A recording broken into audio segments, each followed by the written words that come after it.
out of everything that I reviewed in the first quarter of 2025, this is by far the CD that is well ahead of every single other when it comes to the race of album of the year. But because the song doesn't sound anything like anything I've heard before by a 2D group.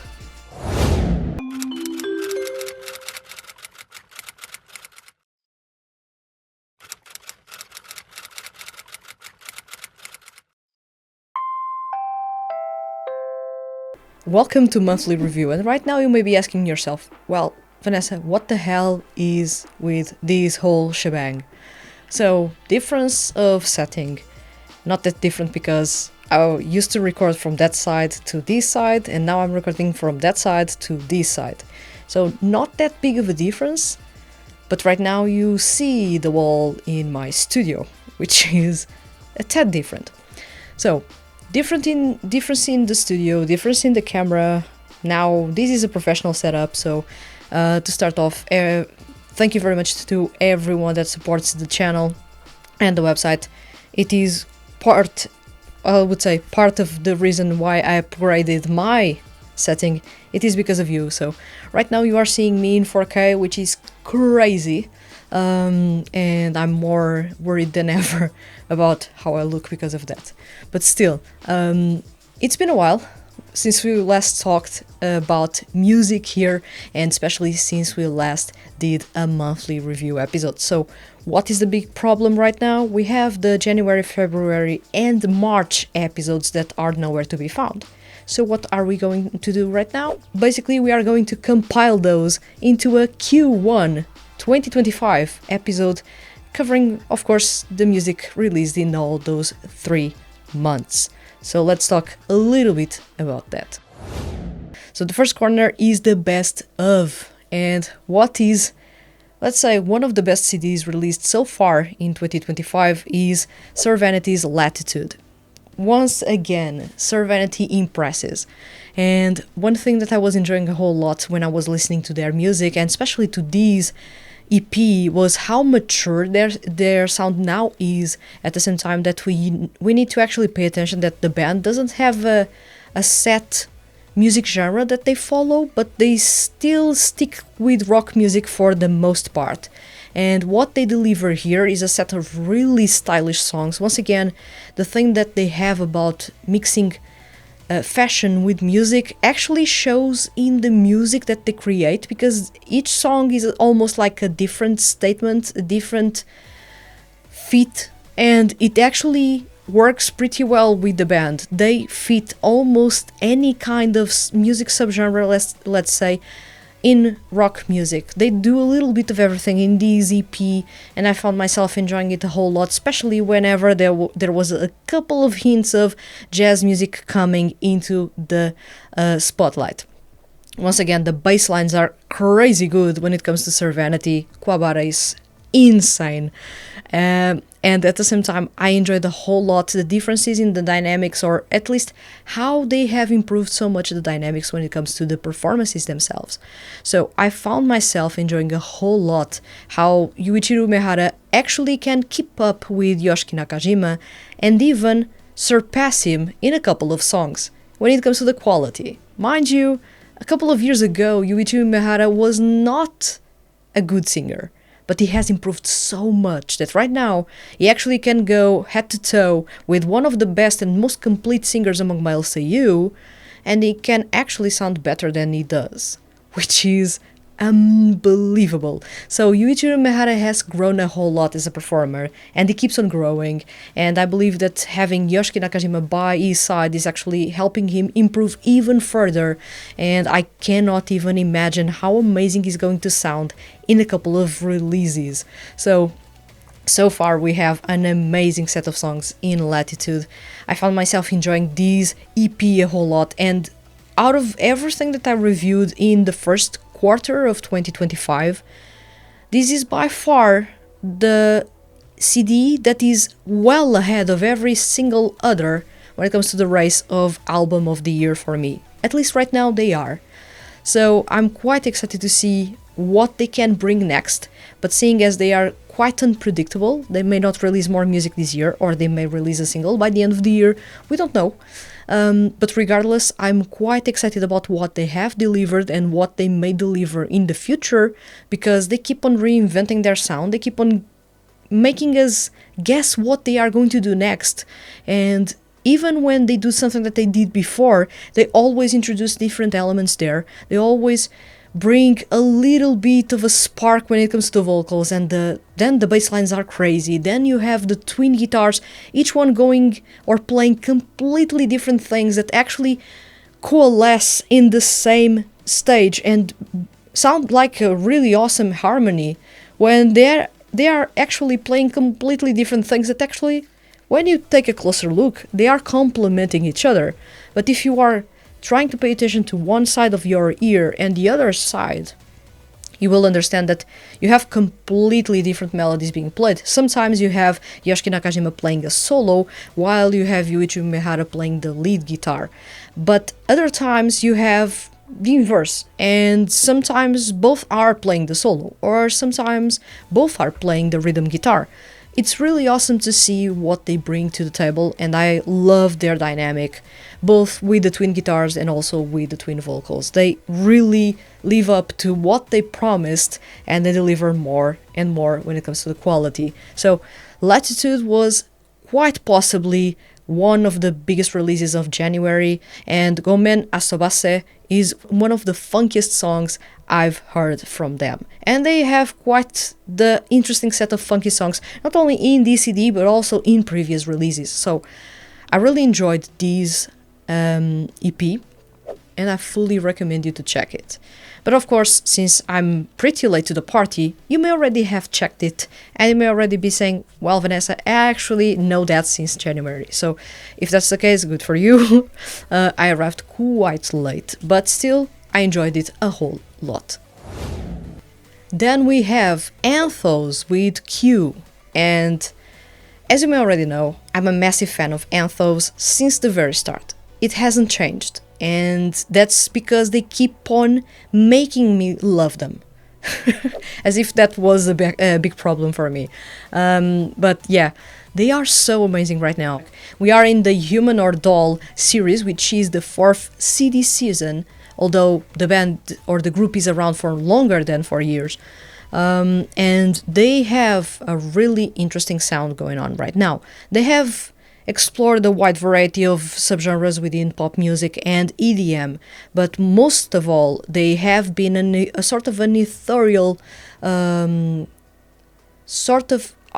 would say they have been all about their ethereal sound. Regardless if you are having that ethereal sound in a hip-hop song, or in an EDM, a really bass-heavy song, or a really interesting ballad, or a sweet tune, or even a funky song. So they have been doing a little bit of everything, but still they keep their essence, their identity, and that is basically the ethereal vibe that they bring since the start. I love that since the start, and this is something that I said when the group debuted, and I keep telling you this time and time again. They have a sound that no other group or other 2D group has. Although there are groups that sometimes venture to something akin to their sound, they don't keep that consistency throughout.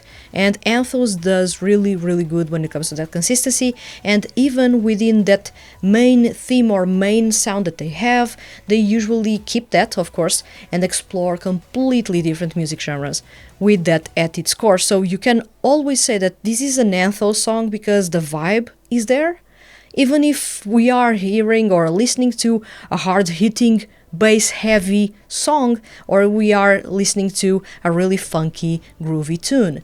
So you always notice where Anthos is because they keep their identity. And even if they change, and they change a lot, the composers for their music, they have already worked with almost 10 different composers throughout their discography, and they have something really good going on, because all the composers are ensuring that the sound is cohesive and there's continuity across CDs, even if the composers are different from CD to CD. In this case, we actually add in who actually worked with the group before.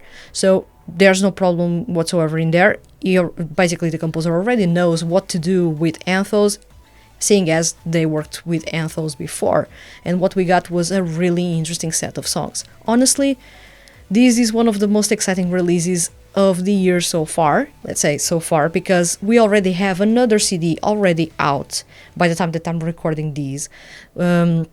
And I'm really, really excited about it because I was listening to it and then I had to review a couple of other CDs after, and my mind was telling me to actually go back to Anthos Q and listen to QED again or No Drama, because those two songs, oh boy, those two songs are really awesome. I need to go into detail in here because, first of all, QED has a really interesting instrumental, but at the same time, what actually stands out to me the most is how the vocals keep you guessing. Usually their song is structured in a way that you have the solo parts, then as you are building up to the chorus you have the main vocals teaming up, you have the rappers teaming up, and then you have the sub vocals teaming up. But in this case they are shuffling between each other, so you don't know when basically you are going to get rap part or even a belting section with the main vocals leading the way, because they are not paired up in that way this time around. And this is something that really kept me quite excited about this song, because I didn't know what to expect, because everyone was singing and they were taking turns but mixing members of each subdivision within the group, or let's say subdivision in the way that we are talking about the sub vocals, the main vocals and the rappers, but they were actually shuffling between each other, and it was quite awesome to see that dynamic, because usually you notice that there are a couple of differences between some members. Some sing better than others, which is obviously something that will happen in a group that features some of the best singers among male seiyuu, and then other singers with less experience or with less control when it comes to the vocals. But in this case, they were actually tete-a-tete when it came to the performance, and I didn't notice any drops in quality on the vocal end. Every single one of them was performing with so much power and so much quality that I couldn't help but be really, really excited about the performance itself.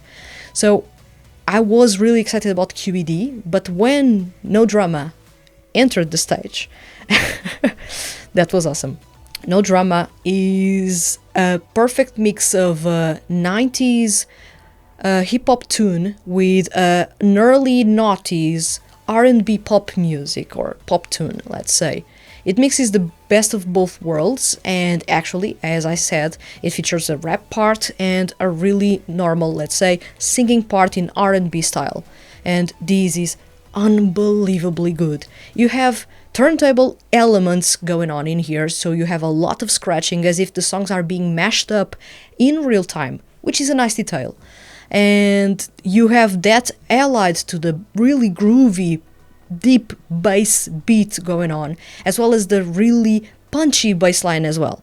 So the song is really, really bass heavy, and I really found it, of course, really fun and interesting to listen to. I'm a sucker for a good bass line, and if you have so much bass going on in the song, of course you need something to contrast it, and you do have something to contrast it, so you need to actually check the song. And it works pretty well. So the song is fun, the bass contrasts really well with the vocals. There's a really sort of nostalgic vibe for me, of course, because I grew up listening to that music. So for some people maybe born in the 2000s, maybe the song won't sound nostalgic to you, and maybe you are saying that the song sounds retro, which is fair enough. You can actually call it retro, which is weird because the 90s were not too long ago, and the noughties certainly weren't too long ago. But yeah, that's me already going off the rails when it comes to this conversation. But yeah, No Drama is a really interesting song. I felt that it was the best one. Once again, the B-side track is the best one in an Anthos CD. It never fails. And this time around, QED was really, really good. But No Drama for me takes the cake because I like that nostalgic 90s, early noughties sound, and especially because I love R&B music a whole lot, and they actually deliver that. They have the vocals to deliver that. So I was quite excited about this song as soon as it started playing, because the sound felt completely different from usual. And then when the vocals started, I was completely into this song. Well, I still am thinking about listening to it again, but now I'm recording this, so I cannot go and listen to it again. So, and lastly, we are going to talk about XlamV's Landscape. In this case, I was really excited about this CD, but I actually expected a bit more from them. Not to say that the CD itself is not good, because it is, and I love it a whole lot, although this is not a XlamV. XlamV was amazing. It was really unbelievably good, to the point that I actually listened to it and end up purchasing the CDs right away. But in this case, I actually found Landscape to be really cohesive, really fun, really mature, which is something that, of course, you will start saying that XlamV's music has a really interesting and mature approach to pop music. And while I agree with that, I will say a different thing that actually I believe best illustrates what they are. XlamV is actually a 2D group performing music that a real idol group would perform. And that's why it works so well. And that is why basically they sound so different. Because 2D music actually follows a specific formula when it comes to delivering the things, when it comes to the way it is performed, when it comes to the quality on the vocal end that is expected, which is usually not a lot, and especially as well when it comes to the quality of the instrumentals. And especially when you are listening to 2D music, and particularly pop music, you will find that the groups almost across all 2D music franchises that are pop driven, they sound the same or quite similar. There are some groups that actually stray away, and thankfully they do, because that way I can actually understand and find their music actually more interesting and disruptive than anything else, because of course you have a winning formula, do not change it. But I feel that most groups have so many awesome singers in there and really good, strong lineups that end up being underused, because the franchise is focused too much on bringing that cliche sound that is trendy right now, and they forgot that actually we have really awesome vocals here. Why not do something that actually suits them? And it is slightly disruptive, but still really exciting for fans of this specific music genre. So I feel that XlamV actually does that, and the Versus Ambivalence as a whole, the franchise does that really well. Is that while they are tackling music genres that everyone tackles, they are not tackling it from a 2D music lens. They are tackling it as if the groups actually existed for real, if they were real idols, not 2D designs. So this is something that makes a whole lot of difference, and that I'm starting to see that happening with other groups. Of course, there are groups that were like this from the start. I will say Trigger were like this from the start. They always sounded like a group that didn't belong to 2D music. They belonged to actually make that break from 2D to actually go on stage and have the seiyuu actually performing as them and become really popular as them. Same thing with Quartet Night. Quartet Night also sounded like a group that actually was slightly disruptive even within the Utepri franchise, although their sound is not disruptive, mind you. That's a different conversation, but within that franchise their sound was really different, and they actually ended up making that jump to the stage, and look what they did when they had made that jump to the stage. People were crazy. They sold out a live tour, which is yet again crazy. And in this case, Trigger actually do that slightly, and they have been doing that since the start, in which I feel that the characters are now larger than life and could take a step to the stage and actually hold their own shows outside of the franchise, and it would work. At the same time, XlamV actually shows that a lot, and already from the music. which is something that the other groups actually didn't do until a certain point in their career, but XlamV has been doing that since the start. And I feel that that's the factor that makes them so different and so unique and so fun to listen to. Because while everyone will say, well, XlamV are actually performing pop music or hip-hop like every single other group, yes, you are not wrong. Although they approach it in a different way, with a different lens, the way that the compositions are made, the way the lyrics are tackled, the way the vocals are actually sounds like a real idol group, instead of seiyuu performing as members of a fictional 2D group.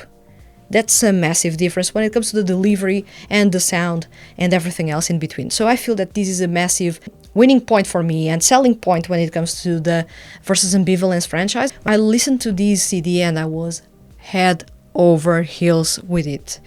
I didn't like the chain too much, and that's because of the chorus and the outro, which are basically just two lines being repeated over and over again, and that gets a bit tiring after the second repetition, because you are expecting something to break the chain, and nothing breaks it. And while it is a really good metaphor, when it comes to the music itself, it gets a bit tiring.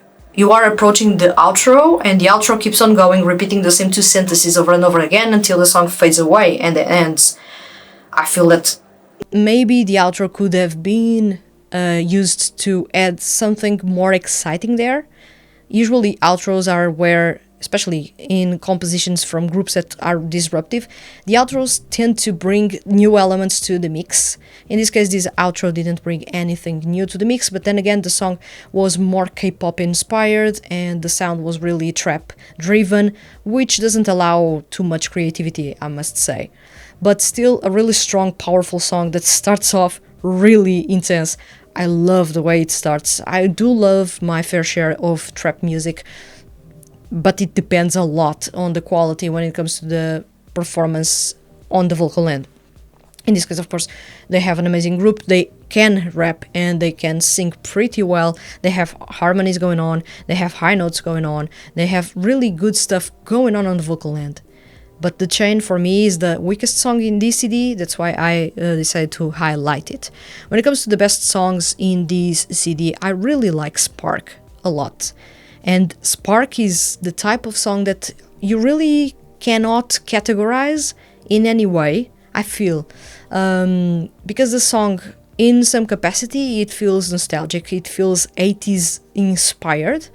And the fact that it is 80s inspired actually brings those atmospheric synths in the background, really dreamy, really distant, dissonant at times, and that creates a sort of an alluring underlying soundscape, and I don't feel that many people may have noticed that, or maybe you have, but for me that was what instantly stood out for me. The chorus is actually pretty different from what I was expecting. I was expecting a build-up in a sort of synthwave style, but actually we got a pop style. Really slick, simple, and it worked. But I was expecting something synthwave to arrive and actually catch me by surprise for the second time in this CD. But still, I felt that this song was quite different from usual. And even within XlamV's repertoire, which is filled with unconventional takes on pop music or EDM music, this one is still quite unconventional, and it sounds so good, like many of the other songs that XlamV has released so far. So this was one of the highlights for me, I must say. About Us is an amazing song. For me, it is the highlight of the mini album or the EP, and like some of you mentioned during the December episode of the Review Advent Calendar, which was a live stream, and later on when some people were requesting songs to be reviewed in the Review Advent Calendar series, I actually found a couple of new songs by XlamV in there, but I had to avoid those because I wanted to come to this CD with a clean slate, and thankfully I really enjoyed this CD because of exactly that. So I got to listen to all new songs for me, and I really enjoyed it a whole lot. About Us is my favorite in this CD, but Spark really got me wanting to hear more and more and more. So yeah, this was all my take on the best CDs released in January, February and March, seeing as February actually for me didn't have anything worth talking about. This is all from me in the best of, let's say, Q1 2025 section. So now let's see what you had to say. So a new setup means that now I have to bring a laptop to help me. So yeah, not as fancy as I wanted it to be, but we'll make do. So no one actually found the CDs in January good, or maybe you didn't see the survey, or well, curious to see what you thought about UMake and Vanity and Anthos as well. So yeah, February. When it comes to the CD that people actually enjoyed the most, Ari says, and Ari, hello. I believe you are here for the very first time, but if you are not, correct me. Ari says, Spark by XlamV. I feel like somehow XlamV is taking on a more mature style if we look at the last two releases the group had. As a huge fan of XlamV, I love how each release is different from the last one. They are really experimenting with many styles and always manage to exceed my expectations. I honestly think this is the best release the group has had by far. Both the music video and the vocals were on a level I didn't expect. I also loved the seiyus showed us a vocal side we hadn't been able to appreciate before, especially Tasuku Tanaka and Asanuma Shintaro, both devoured with their high notes in many parts of the song. But in general, the vocal quality of everyone excelled in Spark, and it makes me get chills that I can't stop listening to. I honestly don't know if they will release a song that will exceed Spark, but they always surprise me, so I can't wait for their next release. Yeah,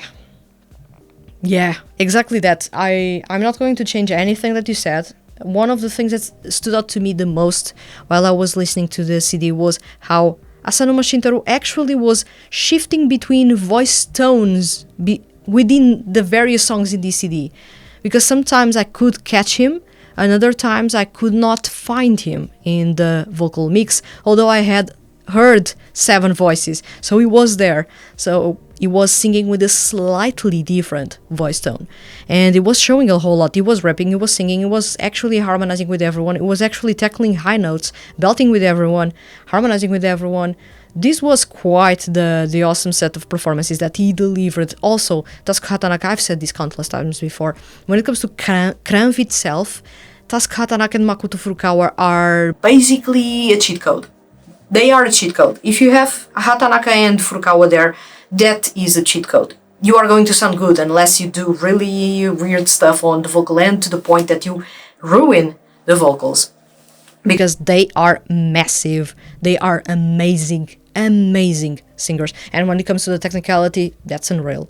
Tasuku Tanaka has plenty of times within the EP to come forward, deliver those stunning high notes, go and do some flourishes, do some ad-libs on the background.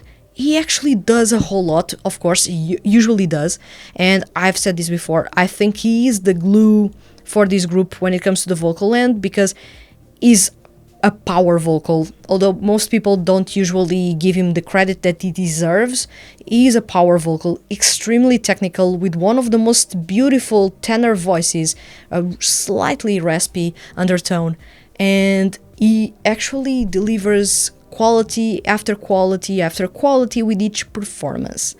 With XlamV, he actually leads the way. I feel that he basically, alongside Makoto Furukawa and, let's say, maybe a bit of Ayumu Murase or Kengo Kawanishi, they actually lead the way pretty well when it comes to delivering really good, strong vocals and showcase a wide variety of ways to tackle a song. From rapping to singing to harmonizing to belting to everything else. They do everything in between. And I found myself getting quite excited about how they were riffing in the background. Some were performing in an R&B style. Others were rapping really strongly and impactfully. So yeah, I really enjoyed this CD a whole lot, and Spark really stood out as one of the best songs in this CD by far. About Us was the one that actually caught me the best, or the strongest, let's say. But I really enjoyed Spark a lot, for the reasons that I mentioned before. So yeah, thank you very much, Ari, for commenting, and welcome to the show if it is your first time. Next one, we have ML. Hello, ML. ML says the collection of endings of Tsukipro's second season is out this month. It has my favorite song of Solid so far, Kamizakari to Corsage. It's a flower-themed acoustic pop song with retro vibes. Vocal-wise, it's focused on Rika and Dai, Hanae and Umehara respectively, and I love this duo. Me too. It's incredibly beautiful and sweet. And also Let It Be by Sawara, which is actually not an original song, but this version is much more in line with their recent songs by the group. It's a nostalgic pop rock song. Nothing groundbreaking, but it always makes me emotional when I listen to it. One of the best songs we have of Sawara's usual style. The second season also changed things a bit, and we got 4 mixed group songs. My favorite ones are Nagori Oni, which has members of Sawara, Growth and Solids, a quite intense traditional Japanese themed song. I love the instrumental, even if it can be overwhelming at times. And Kamitoke no Ataru Toki with Sawara, Solids and Quell, which has strong campfire song vibes and most of my favorite voices from Tsukipro together. I wish the album included the opening songs as well. I think they are some of the best of each group, while also being representative of their usual style. Actually, Kami Zakari to Corsage is one of my favorite songs of Solids, and I remember when I listened to it, when it dropped, I was instantly in love with that song. Especially the vocal line is amazing. I do love what you said about the Umehara and Hanae combo, because you have a really good, let's say, tenor in Hanae, and you have a really good baritone in Umehara. Of course, he has changed a lot how he sings, how I mentioned before.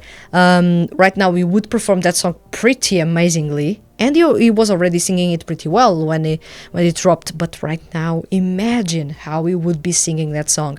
I feel that some songs in the Tsukipro franchise actually need to just be re-recorded, because the vocalists actually have improved so much, or the seiyuu have improved so much their singing across time, that I feel we would get really amazing new renditions of the songs that they released in the past. Muvik actually didn't do things really well when the songs were premiered in the anime. I feel that if you are going to premiere the songs in the anime, actually release those on streaming platforms right away, because people will still be reeling about the song that they just heard and they want to hear more. So to find that song instantly on a streaming platform or available to purchase on a digital downloads website would be awesome. But what they did back then was actually the song is going to be released with the Blu-ray or the DVD. And no one, barely anyone, let's say, purchases the DVDs from anime series in Japanese exclusively. And those DVDs only have 3 episodes each, and they are sold by full price. No one actually got the songs back then. I actually had the luck of having someone in Japan sending me the songs to review, because otherwise I would have to wait a whole lot until now to actually have access to those songs and listen to them. Even if I reviewed those back then, the songs were lent to me, so I then deleted those after reviewing, so I still had to wait until right now to actually have access to the full song again. It was not worth it. And the truth is, they didn't sell many copies of the Blu-ray or the DVD for the anime series. Of course, for many other reasons, because the anime was not good, and only fans of the franchise actually found some enjoyment in that series. I did find some enjoyment in that series, but I wouldn't say it is the best anime ever, especially when it comes to music. It's far from that, but it is fun and enjoyable for those that are fans of Tsukipro in some capacity. And the highlight for me of Pro, the series, the anime series, was actually the music, the new music. The openings were amazing. I still remember Bernie, which is crazy good. And of course every single other opening theme, as well as the insert songs like this one, which were there and dazzled every single one of us.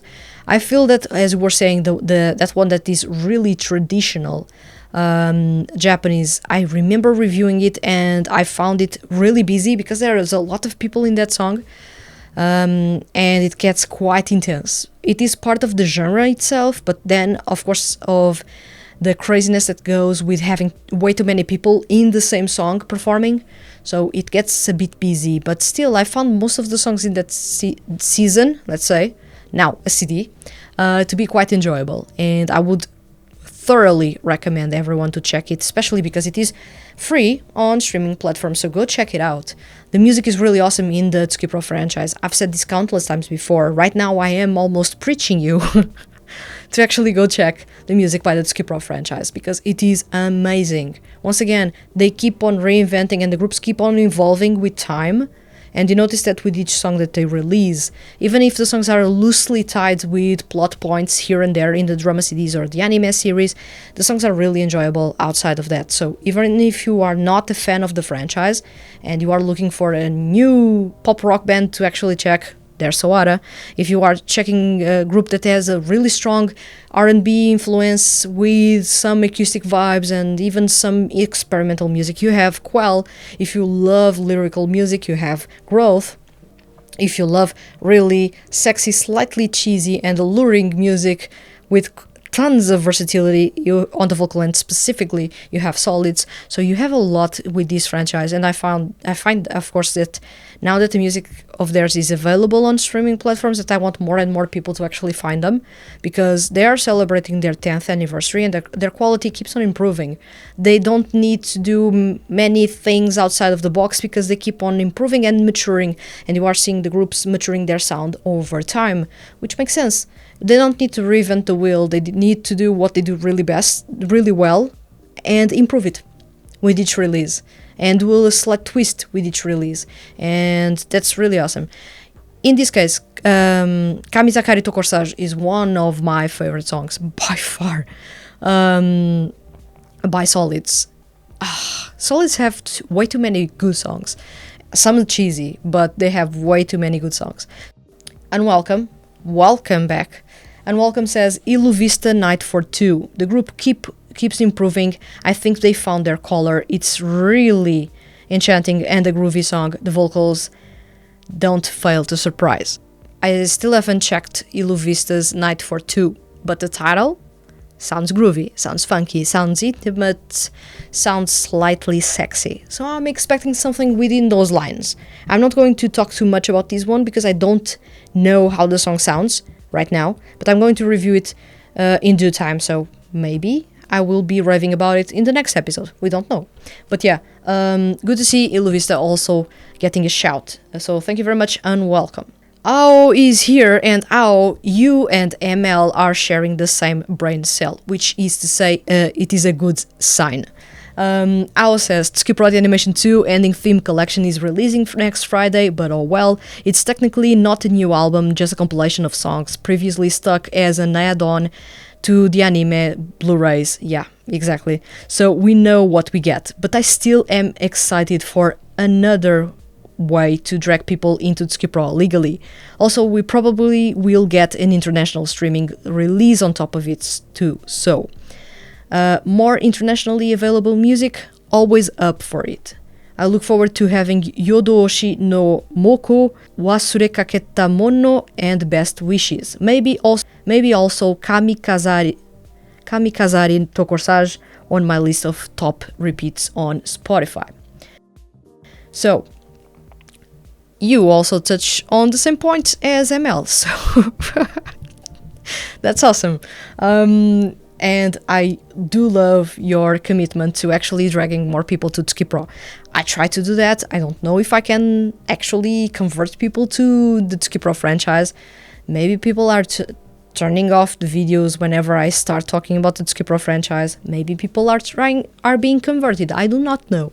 But yeah, quite excited about that. And as you said, and I mentioned before, these songs were stuck in the Blu-ray, so yeah, I'm not going to dive too deep into that because I ended up diving too deep with ML, and you actually echoed most of the things that ML said.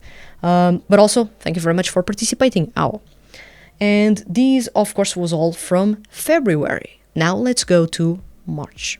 When it comes to March, we have a couple of comments, and we have XlamV's Landscape.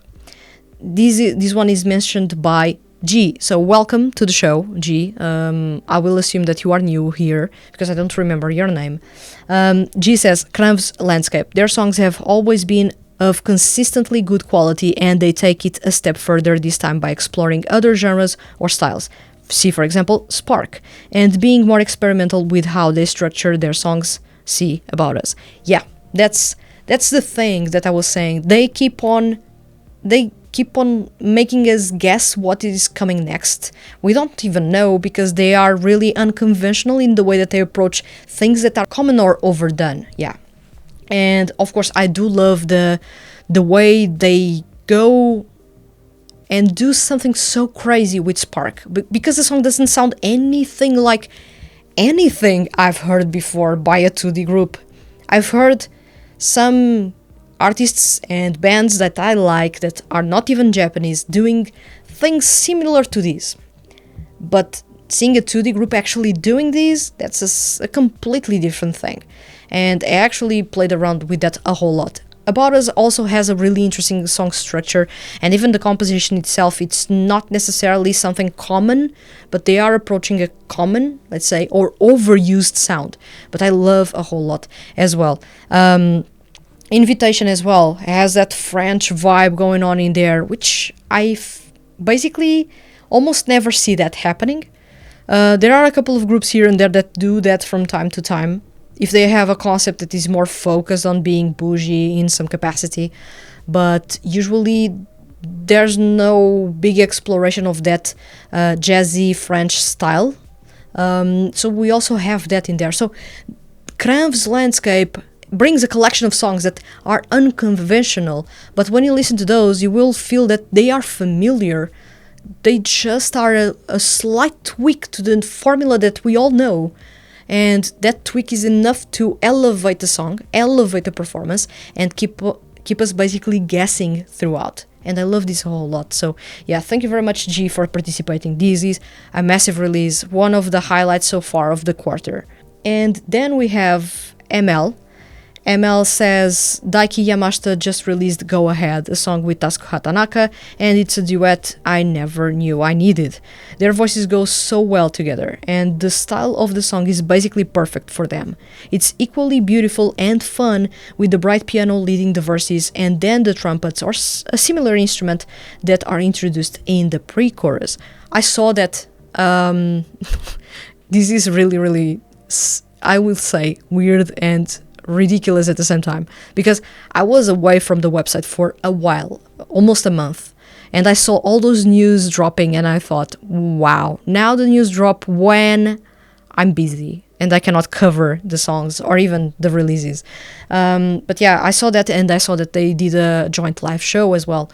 I still have to check the song, but seeing as it is Daiki Yamashita and Tasuku Hatanaka, it is bound to be good, because they are amazing singers, two tenors to begin with, and they are equally skilled. It may sound, I will assume that we are going to have that R&B style that Tasuku Hatanaka actually brings to his performances, and then we get that ethereal, but yet extremely powerful high notes, or harmonies, let's say, by Daiki Yamashita. But I will have to check the song.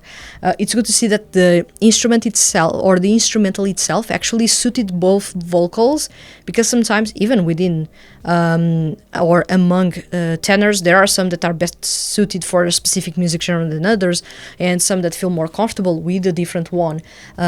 So in this case, it is good to see that they got a song that actually suited both voices. And I see trumpets, and I'm quite curious to see, because trumpets and a piano, the song is going to be jaunty.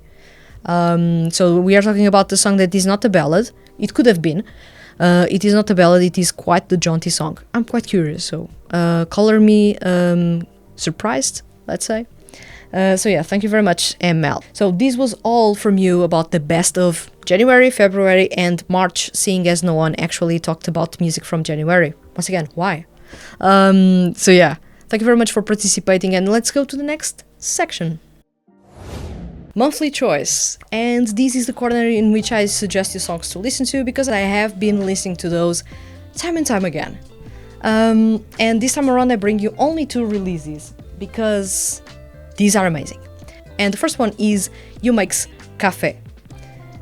This is such a loungy song. I didn't mention the Saikyou Muteki Umaking CD by UMake, but it is easily one of the best by the duo, comprised of Kentito and Yoshiki Nakajima, and also one of the highlights so far. But since I had only 3 slots to fill in when it comes to talking about the best ones, I brought them here to this section so that I could talk about them without feeling guilty. So yeah, Cafe is actually one of the songs within the Saikyou Muteki Umaking CD, and it is so much fun. For me, especially someone that loves jazz music, rock, and the loungy vibe, this song has everything I love. And to top it all off, we have amazing, stunning vocals on top. So everything that I like is in there. So of course I do love this song, and I would recommend you to check it. So that's something that I had to bring here. I'm not going to dive too deep into this song. I believe that there isn't much to develop about it, because the song is quite straightforward, simple, and the vibes are, as you would have imagined, quite loungy. So you have funky guitars, a really deep, slower paced bass line, you have a Rhodes piano in the background, you have a jaunty piano that adds a layer of elegance to the performance, and you have really good vocals and guitars. So yeah, that's a song that I believe you should check when you have the time, because it's so good. I know that UMake are kind of underrated. Most people don't even know them. And when I was checking their music on Spotify, they barely have 2,000 listens on their music, which is, well, on each individual song, which is crazy. Not a lot of people are listening to their music, and there's so much quality in there. Although they sound a bit amateurish in the vibe of their mixing. The mixing actually sounds a bit indie, and it is part of their whole concept. They are really budget friendly to each other, but I feel that their music is really enjoyable because of exactly that. It is raw, it is composed, and most of the times played by Kentito and with lyrics by Yoshiki Nakajima, and they work pretty well together. They play the guitars together as well, so we have twin guitars as well, twin vocals again, and once again Yoshiki Nakajima is in the middle of that equation. Really talented voice actor and singer and artist, let's say. Creative, that's the best way to describe him. He's a creative. He goes from designing to music to lyrics writing to everything in between. So yeah, really awesome release, really awesome song. I would recommend you out of every single song in that CD. Although the song is a highlight reel for them, really, they upgraded their quality from the previous one. I would say that Cafe is the best song in there by far. So yeah, then we have 2 things to talk about: Trigger's Soul and Trigger's Triple Down. So Trigger's Soul is the type of song that I was not expecting from Trigger, but yet I fell instantly in love with it. You know that I have my qualms with a couple of songs within Trigger's repertoire that I don't like at all, or that I dislike a lot, or that I'm not that big of a fan. But in this case, the song was so disruptive that I was a bit on the fence. Well, let me check.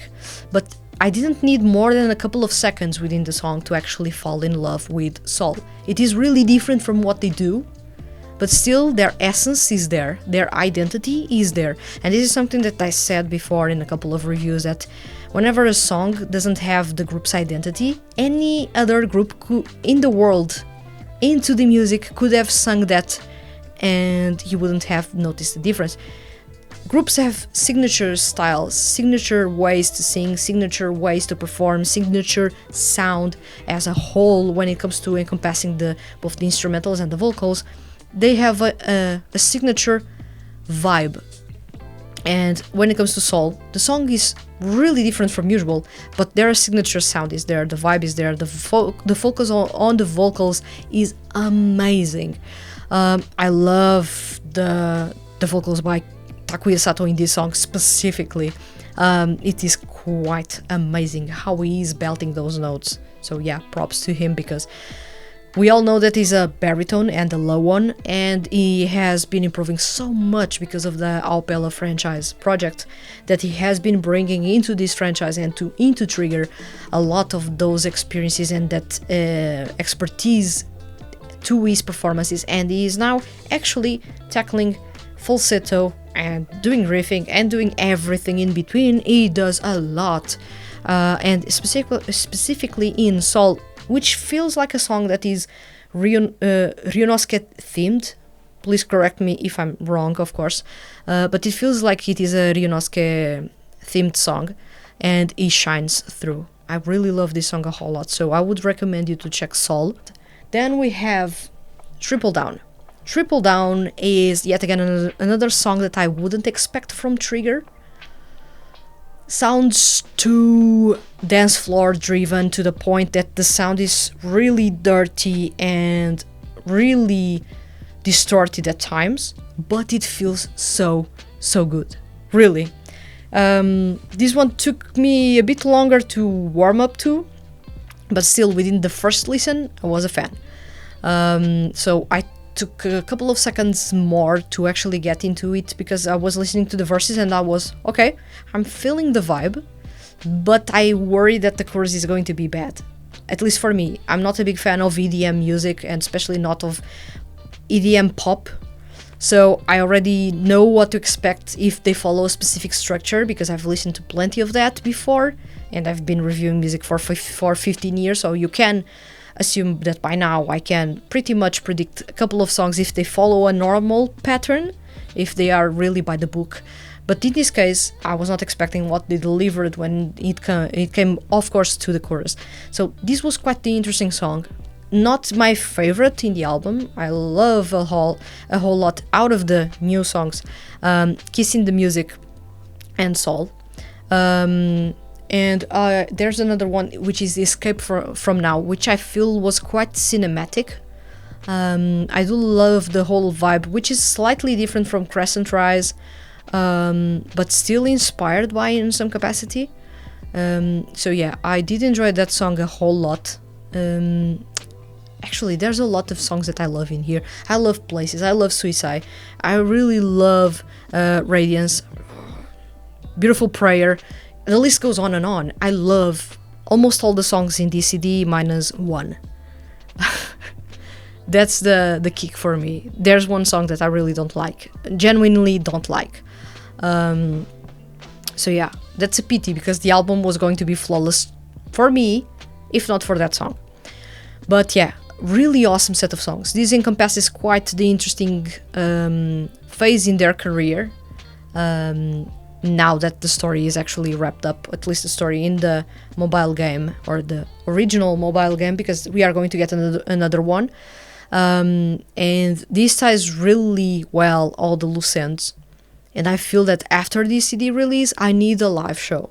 I really need a live show, another one by Trigger, because they were unbelievable in the previous one, the solo live show, and I want another one. So in some capacity, I'm actually waiting for that to be announced in some way. If it was, maybe let me know, because I have been missing a couple of news, because I have not been online as much as I wanted, or as I want. But yeah, I would love to see that happening, and them getting back on stage to perform these songs and more. So yeah, quite excited about that. And these, of course, were my suggestions of songs for you to check. So now I'm going to check your opinions, of course. about songs that you recommend checking. And we are going to start from the February episode. I'm not sure if I should mention it yet because the full versions will be released only in April and May, but hearing Clockwork Flowers and Flower Leaves After Leaves Fall, Hanadol anime opening and ending sung by Anthos without the asterisk, aka the original 6 members, without Shun Horie or Setsuna in the mix, felt both nostalgic and strange. In a good way, because they are bringing in their development of the past few years to the table, and the songs are amazing, but at the same time it felt strange to have only 2 high-note voices that you could easily tell apart, instead of that strange dynamic that Toki Shunichi and Shun Horie's vocals have, where you know they are 2 separate people singing, but if they have lines one after the other, you will hesitate to say which one was first because of how good and high and sometimes similar their ranges and tones of voices are. That being said, I do feel those are very good songs that might one day become introduction to Hanadol songs. They even follow the usual theme of uptempo A-side or opening full of hints to the main story and the amazing B-side or ending theme that everyone loves almost more than the A-side. Yeah.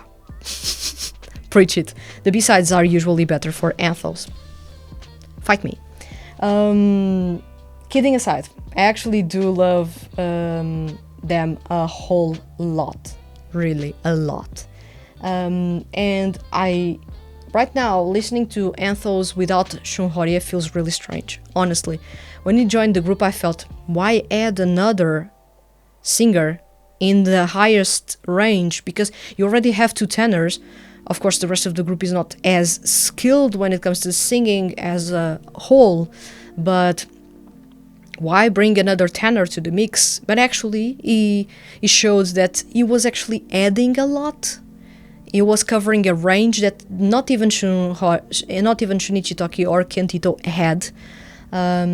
He goes much, much higher, and he has that raspiness that is unique to his tenor range, or to his tenor voice, because I feel he's the only one, alongside Tasuku Hatanaka, who has that raspy edge to the voice, which is usually something that you would find more on a baritone singer than on a tenor singer.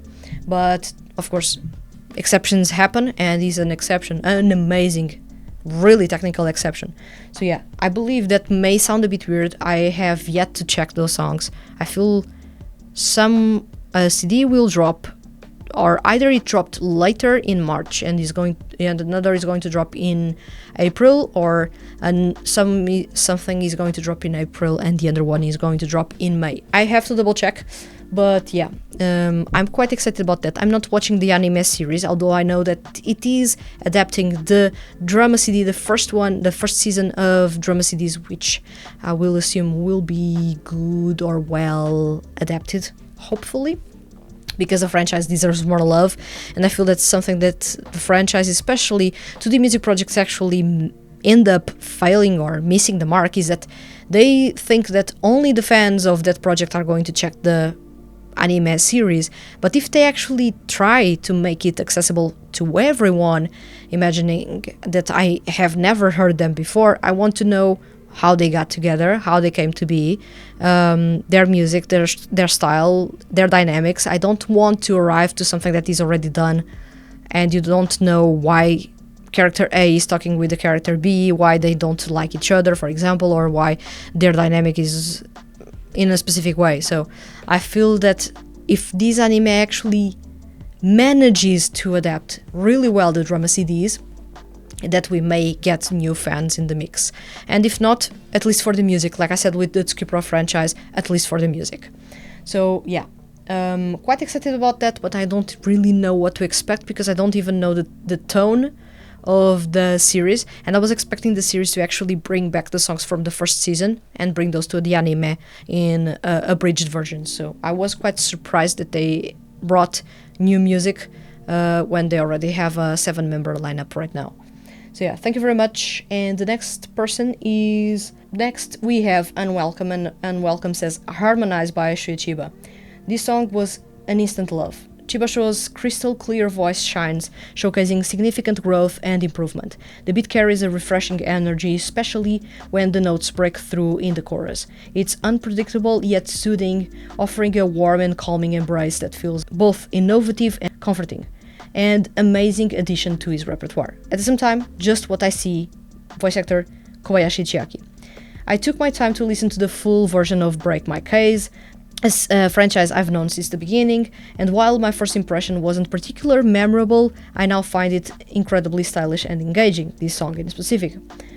It carries a strong presence, blending a calm and harmonious vocal delivery that grows on you with each listen. The more I hear it, the more its depth and charm shine through. I don't recall listening to this song, but then again, I was so head over heels about Makoto Furukawa in there and Katsuyuki Konishi that I basically forgot about everyone else. To be quite honest. But I have to double check it, and yeah, I will do so. At the same time, Harmonized by Shuichiba. I'm not going to check the song because I'm waiting for the full album to be released, and I believe that the full album is going to include Harmonized. If it doesn't, I'm going to review when the album drops, or as soon as I know the track list. If it doesn't bring Harmonized there, I'm going to review Harmonized outside of the review itself of the album. Otherwise, I'm going to wait for the album to drop. So yeah, I'm not going to dive too much into that. And on the other hand, we have G, and G says Sir Vanity's Latitude album released last January 2025. With a more limited song list on the release, the songs feel extra polished and highlight the band's sound that leans towards their brighter instrumentals. Once again, we already spoiled that because I already talked about the band and I already talked about Latitude. I feel that the more cohesive track list actually helped them make their point come across much easily, and their sound will leave you begging for more, for sure. So for me, it actually left me thinking when they are going to release music next. And of course, as we always do, we have to wait because Sir Vanity are unpredictable. So yeah, thank you very much. There were a lot of people actually suggesting songs in this section, but I'm going to keep it concise, otherwise this episode will never end. But know that I saw your suggestions, and thank you very much for participating in this episode. So let's go to the next section. This episode is sponsored by all the Hand That Feeds HQ's patrons on Patreon. A big thank you for the support. Welcome to Music in the Horizon. In this corner, let's talk about some of the CDs we are really excited about that are going to drop in April, although we already are in April by the time that I'm recording this episode, so mind you. I'm going to talk about some CDs that already dropped, but I'm quite excited because I haven't checked them. Let's say 3 CDs. First off, Anthos, Species. Once again, I love Anthos. I loved Q, and I can't wait to see what they bring to the table, especially with an animal-themed concept in this case. Or animal print-themed concept? Is this a thing? Because I really like the thing. And also I bring you Yuma Uchida with Singularism and Heartache. Those are double singles.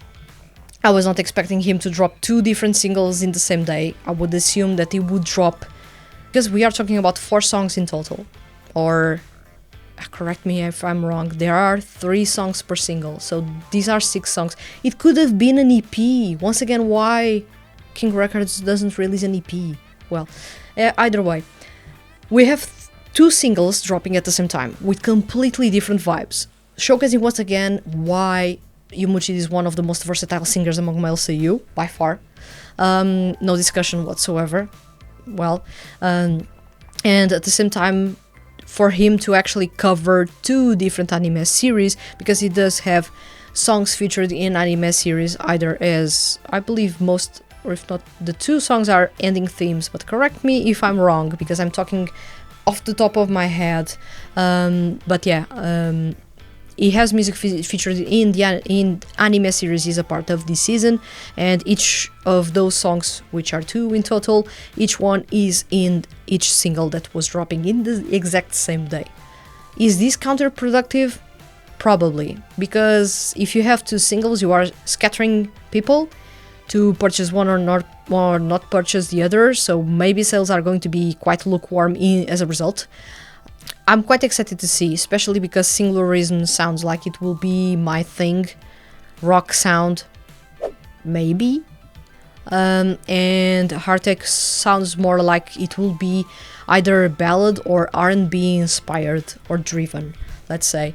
Whereas Singularism sounds more like a pop rock sound, a bit like Over, let's say, in terms of that vibe. I hope it is.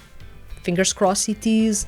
And yeah, I'm quite excited about those two by Yomochida, which have already dropped, and Anthos with Species as well. So yeah, those were my the most anticipated CD releases in April. Now let's go to yours, and now I'm going to say thank you very much to everyone who participated in the February episode. I'm of course not going to cover what you are excited about for March, because March already went through, so apologies for that, but to know that I read what you wrote. Now I'm going to cover, of course, what people in the March survey wrote, because they were talking about April, which is the month we are in. So, in this case, we are in March, and CDs that people are excited about. In this case, G says, Anthos Hanadol 4th season, Human or Doll, Species. The previews are out and the songs sound good. I've always been a fan of the group's vocals. And then, Versus Ambivalence first mini album Rise to the Top. Looking forward to what the second season has in store for its first set of audition songs, given the quality of the songs in the first season. Once again, two amazing projects, two amazing franchises. I'm looking forward to those as well. Now that you mentioned the Versus Ambivalence CD, I noticed that I have yet to write the news on the website. Damn. So much time away from the website and suddenly everyone drops music. But last year I was waiting for music to drop and nothing dropped, to the point that I was bored as hell. So yeah, thank you very much, G, for looking forward to those and sharing those with us. And then we have Melody My Love, who says they are excited about the Hanadol CDs. Same.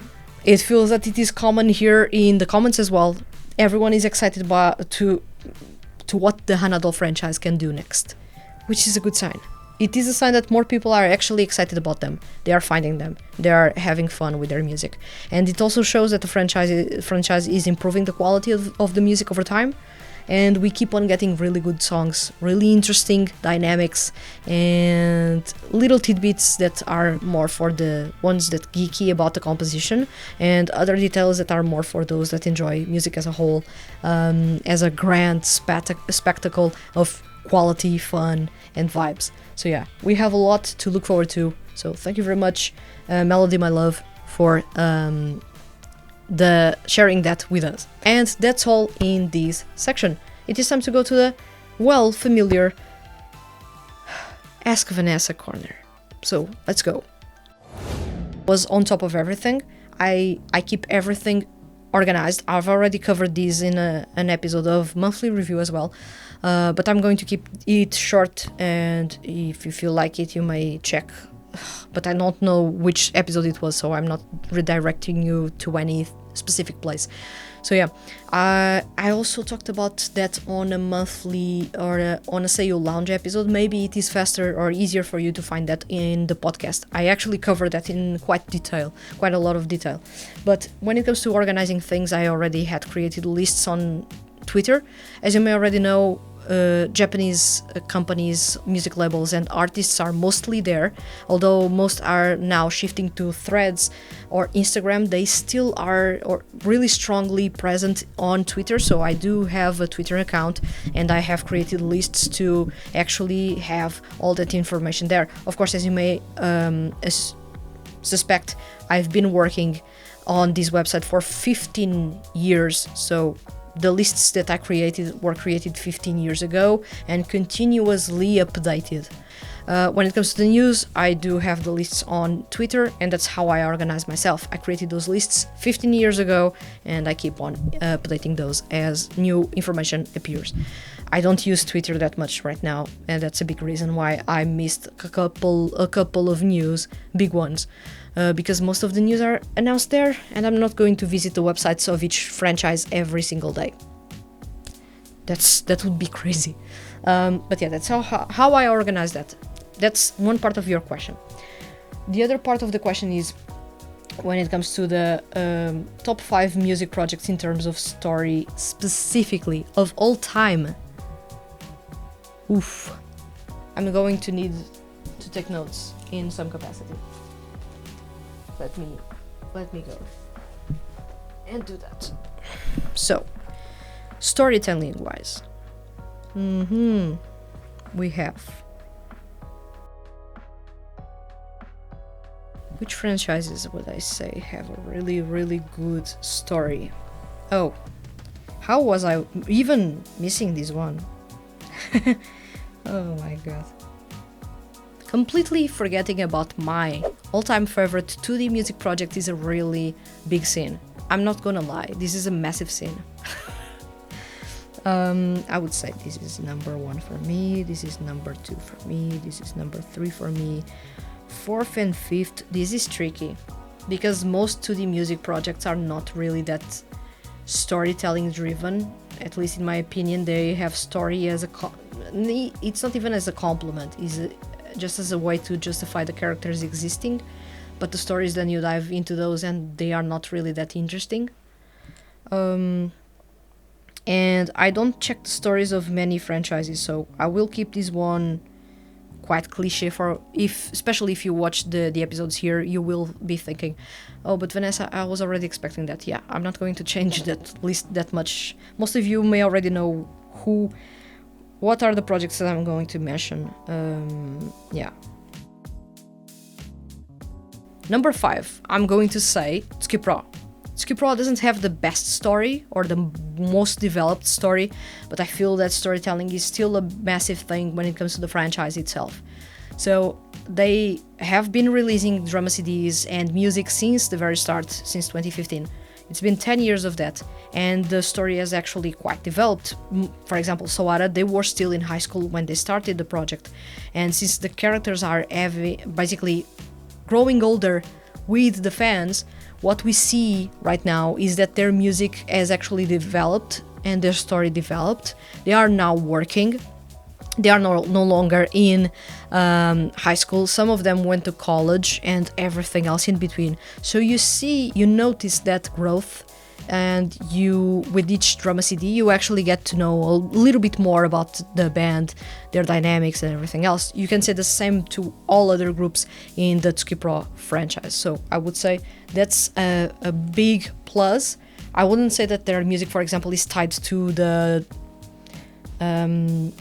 story. There are franchises that do that much better, but they have a strong story, but I wouldn't say that the story in the Trois franchise is a selling point. I would say there are some franchises in which you know that you go there for the story and next for the music. In this case, you come to the Trois franchise first for the music, next for the story. That's at least how I approach this franchise, and I love the franchise a whole lot. Next one up, I will say Bandia Rose. Bandia Rose, although it is a franchise that is slightly on hiatus, slightly alive. I don't even know what is happening in that franchise. All of a sudden they appear and have a showcase concert with in a partnership with another project. Other times they are really quiet and they are not active at all, so I don't know. But the Bandia Rose franchise, I feel that when they were active, their storytelling was really good. The music didn't tie up necessarily with the story, but the story alone had me cracking. And mind you, when I was playing the game on my mobile phone, my knowledge of Japanese was not really that good. So I really missed the mark with a couple of jokes that were there, and there were words that I didn't understand. Thankfully, it was fully voiced, and it had, of course, subtitles, but I couldn't read the subtitles or whatsoever because I didn't know how to read Japanese at that time, or at least more than the basic hiragana, I couldn't. So in hindsight, I would have appreciated and enjoyed the franchise a lot more if I knew. But from my limited knowledge of the Japanese language and control of the Japanese language that I had back then, I feel that I still enjoyed a whole lot the franchise. And there were people actually on Tumblr translating story chapters and story events and everything else. I still recount that monkey story with Blast as one of the most hilarious stories I've ever encountered in 2D music franchise by far.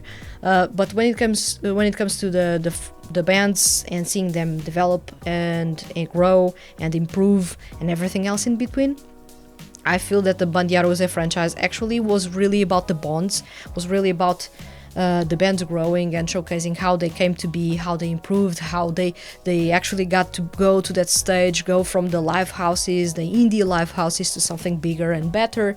I really enjoyed the story and I was really invested in the story.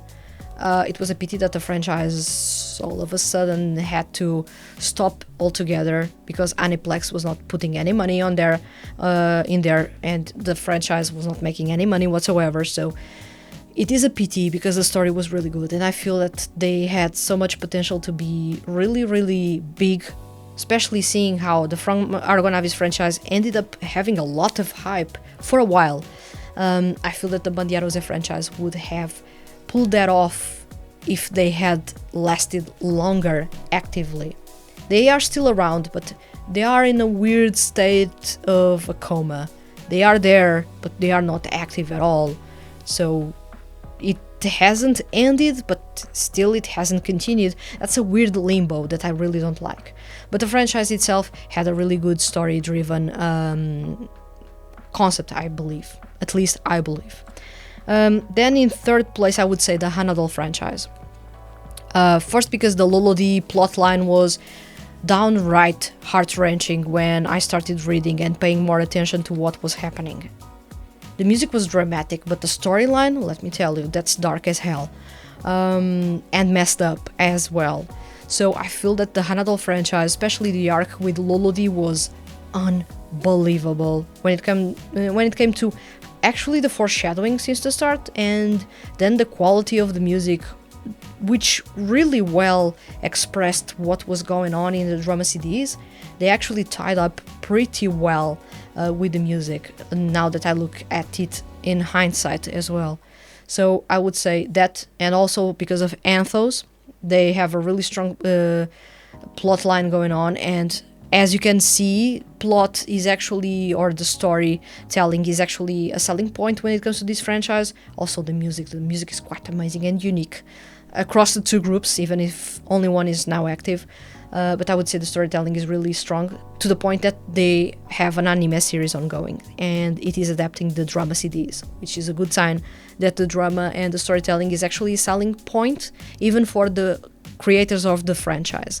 And from someone, a fan, watching that from the outside, is good to see that that was their focus when they created the franchise, and they are sticking true to that. So yeah, I would say the Hanadol franchise in third place. Second place, I would say Idolish 7. I haven't seen before or watched before an anime series with 2D music or 2D pop music focused mainly on idols that was as realistic as this one is. Of course, my experience in the music industry is not that vast, but I've worked in the music industry for a brief while. I've worked for a street team when it came to promoting artists, part of a music label, and I actually talked with a couple of seiyuu agents in the past. So I do have a couple of experiences when it comes to, or at least feedback when it comes to knowing how the music industry works and the seiyuu industry works behind the scenes. And in this case, the music industry itself is, while I usually tend to say that artists are creating art for us to enjoy, but they are usually living hell. We don't know. It's all the sparkles, or all the music, all the nice outfits, the really fancy concepts, the new CDs, and behind the scenes you have the mind games, you have the You have anxiety, you have doubts, you have trauma, you have people trying to make you disappear from the limelight. It is messed up as heck. Believe me, even in reality, it is messed up as hell. And we are not even covering in that series or in that franchise the revenue that each artist gets when it comes to releasing music, for example. But if we actually got that, then it would be really mind-blowing, and it would be quite interesting to see if anyone would have the courage to do that. But still, as it goes, I feel that this is the franchise that best showcases how the idol industry is as a whole, either whether it is the K-pop or the Mandopop or even the J-pop side. You will notice that whenever it comes to idols, things are messed up pretty quickly, either because the fans are messed up and they have parasocial relationships with them and they end up stalking them and doing weird stuff to them, or the other side, when they are doing their things really well, but rival music labels or rival groups actually end up trying to mess up things, or rival fans try to mess up things, or even the music industry when you don't oblige to something that is considered the norm, even if it is illegal or something like that, that you will be shunned, that you will be blacklisted, and those things happen. The cases, for example, from the Me Too movement, that happened, and it affected also the music industry. People were quiet, they were not talking about that because it was common in that industry for that to happen. So there are things, for example, that was a really small example, but there are things behind the scenes that we don't know, and usually and that's a big reason why I appreciate singers and artists as a whole, let's say painters, musicians, writers, anything else. The behind the scenes of something that you love, the art that you love, is messed up.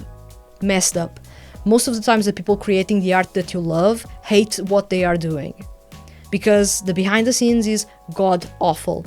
And Idolish 7 actually illustrates that pretty well. It also illustrates pretty well how groups come to be closer, and how there are rivalries inside, and not everything is rainbows and dragons in the sky and everything else, which sounds crazy and it is over the top, which fits a specific demographic and fits a specific style of fan of that genre.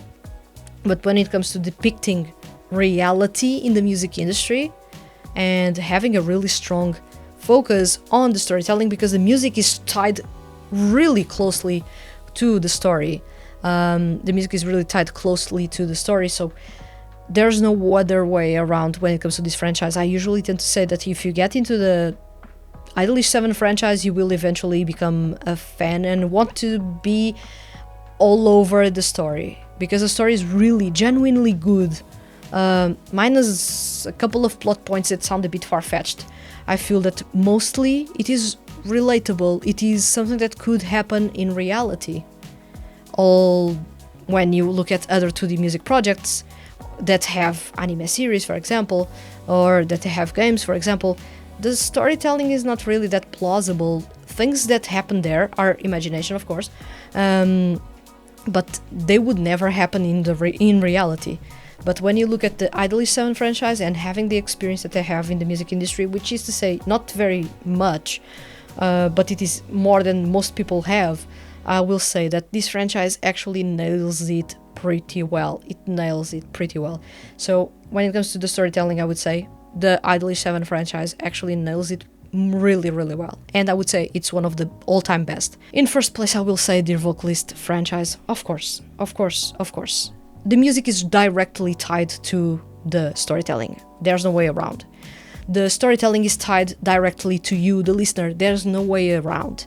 So this is the franchise that best develops a concept from start to finish, actually involves you, the listener, from start to finish, and you'll know the storytelling is evolving as you go through the series.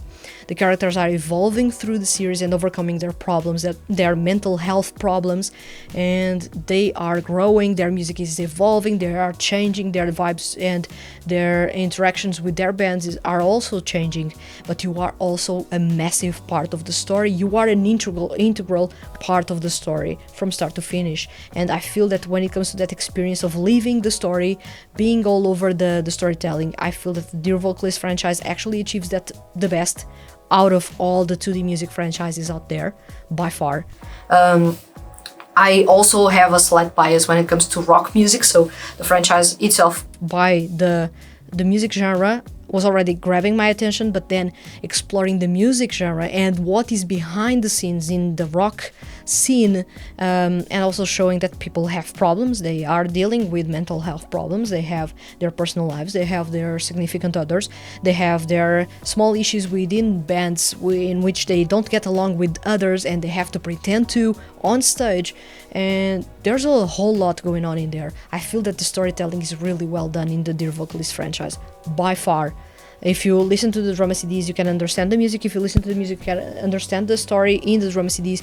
If you listen to the dummy head mic, you can understand not only their interactions, the vocalist with their band, but also understand why that music was dedicated to you, the significant other. So everything comes full circle when it comes to the Dear Vocalist franchise. I feel that most people don't like the franchise because it is from Reject, other people don't like because it is rock music, and others don't like because they don't like the designs of the characters, which I would say that's a really futile way to judge a project. Just listen to the music, listen to the voice actors. They are not selling you art, visual art. They are selling you something sonic.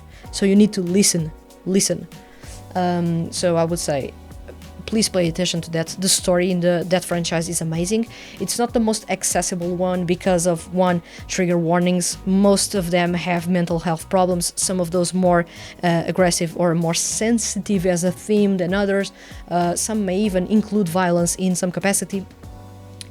And then also we have the problem with Reject. Reject don't have the drama CDs available on streaming platforms, for example, like the Hanadol franchise has.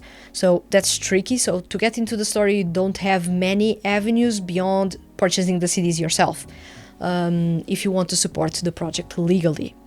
So yeah, that's the tricky part, but I would say the Dear Vocalist franchise best accomplishes that for me, and I will forever say that this is my all-time favorite 2D music project, because I am a fan of good storytelling, and especially storytelling that evolves over time, and this franchise actually pulls that off pretty well. I would dare say that no other 2D music project franchise will ever come close when it comes to developing the story as well as this one is.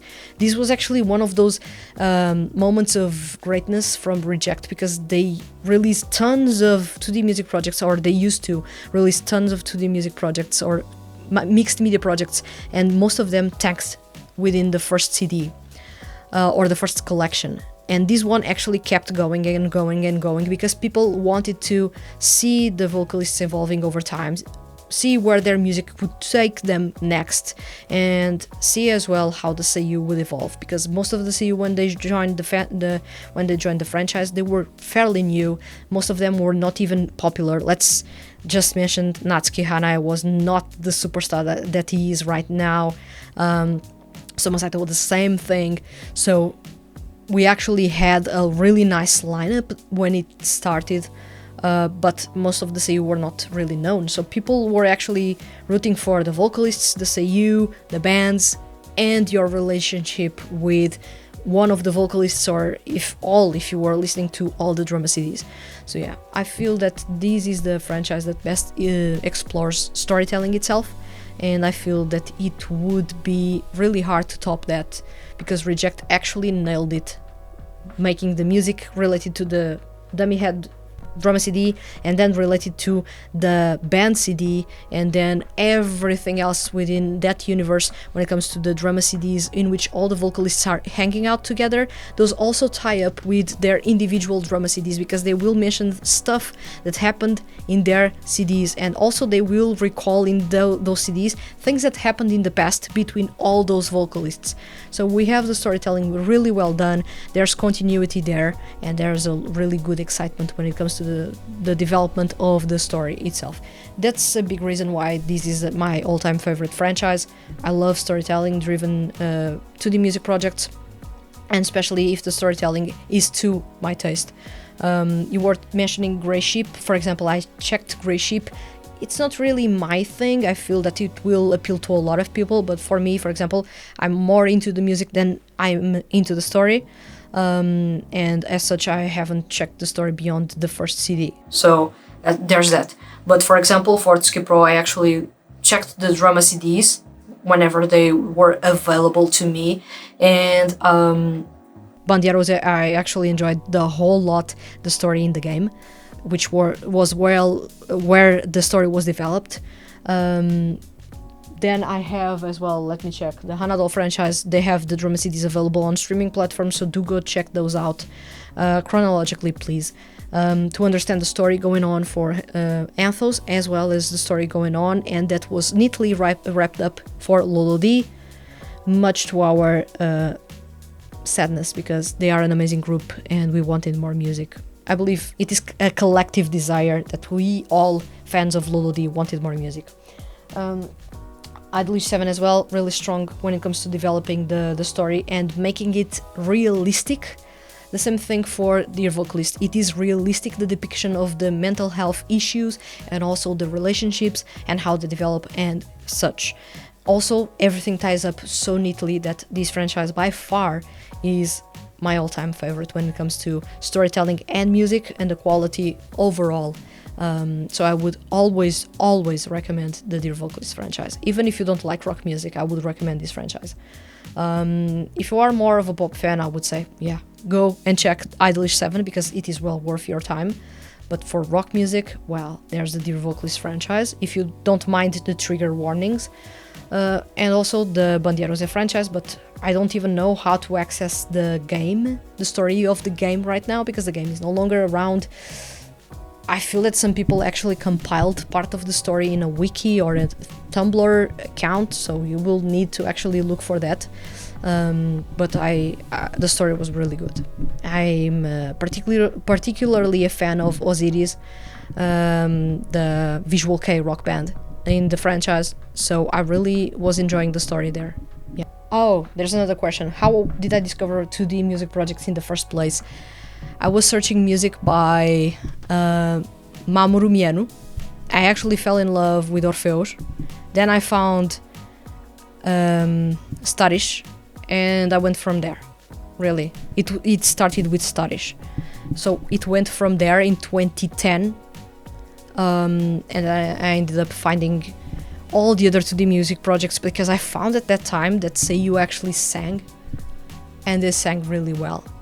So yeah, I was quite excited, and then I started to check if any of my favorite seiyuu were actually part of any groups or any projects that involved music, and then I started checking the music. But I started with Mamoru Miano's Orpheus, which was the very inception of this website or this YouTube channel even.